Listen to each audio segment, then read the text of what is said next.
हमारी ये कहानी राजा विक्रमादित्य के बारे में है। राजा विक्रमादित्य एक अद्भुत कला पारखी थे। वे कला को परखते थे और शौक से कलाकारों से अलग अलग तरह की कृतियां खरीदकर अपने महल में सजाते थे। जो कलाकृति उन्हें पसंद आ जाती थी, उसके वो मुंह मांगे दाम देते थे।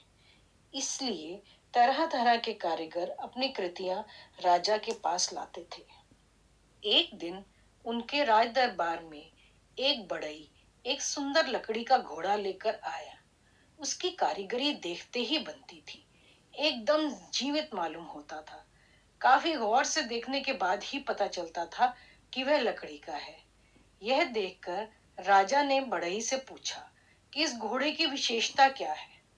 बढ़ई ने कहा, महाराज, इस घोड़े की खासियत यह है कि यह बहुत तेज गति से जमीन, आसमान और पानी में चल सकता है। घोड़े की खूबियां सुनकर राजा तो उस पर मोहित ही हो गए। उन्होंने बुढ़ई से कीमत पूछी तो वो बोला, महाराज, मैं क्या बताऊं, आप तो कला पारखी हैं, आप जो उचित समझे वह दे देना।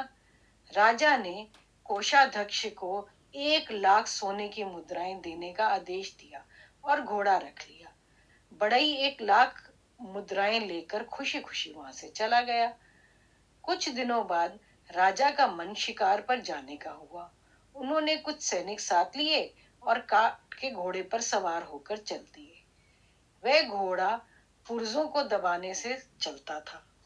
राजा ने घोड़े की रफ्तार तेज कर दी और उससे होश ही नहीं रहा कि तेज रफ्तार उन्हें सैनिकों से बहुत आगे ले गई है।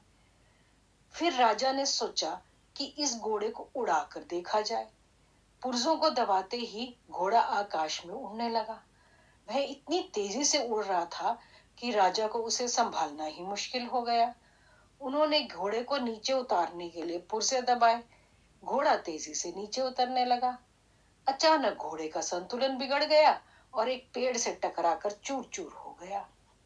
राजा तो बच गया, लेकिन घोड़े से हाथ धो बैठा। अब घोड़े के बिना राजा विक्रमादित्य जंगल में भटकने लगा।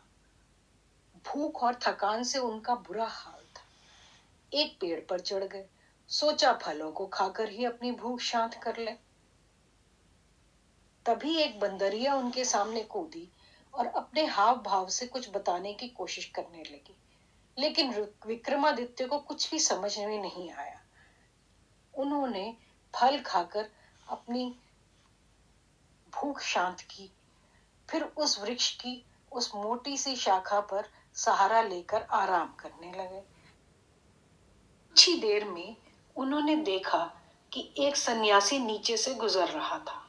उसने उसी बंदरिया को इशारा किया, अपने साथ ले लिया।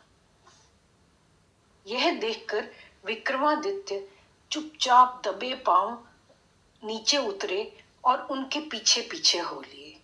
उन्होंने देखा कि सन्यासी एक कुटिया में घुसा और वो बंदरिया भी साथ घुस गई। उन्होंने चुपचाप किनारे से खड़े होकर देखा। सन्यासी के सामने 2 घड़े रखे थे। बंदरिया भी सामने बैठी थी। सन्यासी ने एक घड़े में हाथ डालकर चुल्लू भर पानी हाथ में लिया और बंदरिया पर छिड़क दिया। पानी छिड़कते ही वह बंदरिया एक सुंदर राजकुमारी के रूप में बदल गई। फिर उसने सन्यासी के लिए खाना बनाया और खाना खिलाया। कुछ ही देर में सन्यासी सो गया। राजा ये दृश्य देखकर चकित ही रह गए। सोचने लगे, ये कैसा चमत्कार है। इसी सोच विचार में उन्होंने वहीं पर बैठकर सारी रात बिता दी। सुबह होते ही उन्होंने देखा कि सन्यासी ने दूसरे घड़े में हाथ डालकर चुल्लू भर पानी लिया और राजकुमारी पर छिड़क दिया। राजकुमारी फिर से बंदरिया बन गई। फिर सन्यासी बंदरिया को लेकर बाहर आ गए और उसे आजाद करके अपनी रास्ते चल पड़े। यह देखकर राजा के मन में ख्याल आया कि हो ना हो इस राजकुमारी पे कोई श्राप है और उस श्राप से उसे मुक्ति दिलाने का प्रयास करना चाहिए। यह सोचकर उन्होंने बंदरिया को पकड़ा और फिर से सन्यासी की कुटिया पर ले आए।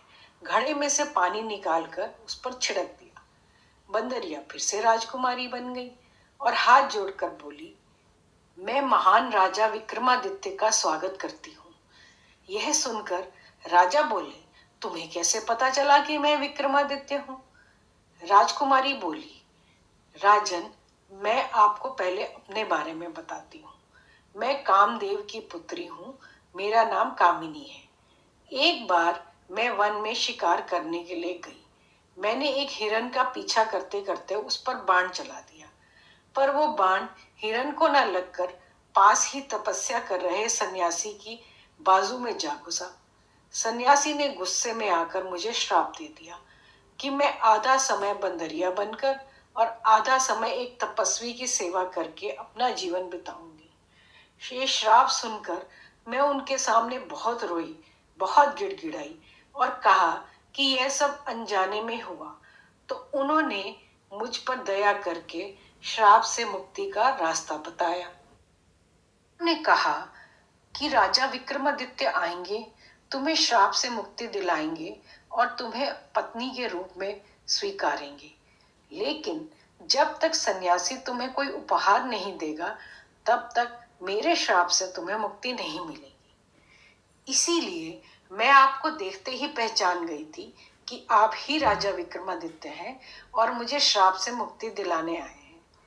राजकुमारी की सारी बातें सुनकर विक्रमादित्य ने दूसरे घड़े से चुल्लू भर पानी निकालकर राजकुमारी पर छिड़का और वह फिर से बंदरिया बन गई। शाम को जब तपस्वी कुटिया में आया तो उसने बंदरिया पर पानी छिड़का। वह फिर से राजकुमारी बन गई। उसने सन्यासी के लिए खाना बनाया। खाना खिलाने के बाद सन्यासी के हाथ पांव दबाते हुए उसने उपहार देने को कहा।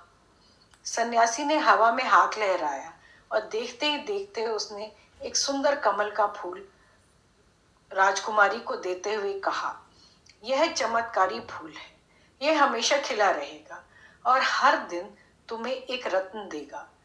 कुछ देर रुककर वह फिर से बोले, मैं यह भी जान गया हूं कि तुम्हारे जीवन में तुम्हारा जो वर है राजा विक्रमादित्य, वे यहाँ आ पहुंचे हैं। आज से तुम श्राप से मुक्त हो। यह कहकर सन्यासी ने राजकुमारी को अपनी कुटिया से विदा किया।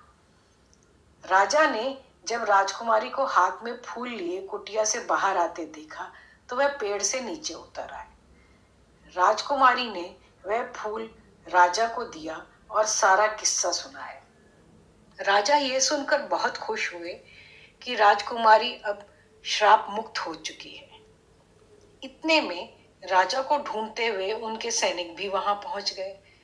राजा राजकुमारी कामिनी को लेकर अपने राज्य के लिए निकल पड़े। महल पहुंचकर उन्होंने राजकुमारी के साथ विवाह किया और खुशी से रहने लगे। अब हमारी कहानी तो यहीं खत्म हुई। आपको अच्छी लगी हो तो हमारे चैनल को सब्सक्राइब करें, शेयर करना और लाइक करना तो बिल्कुल भी ना भूलें। धन्यवाद।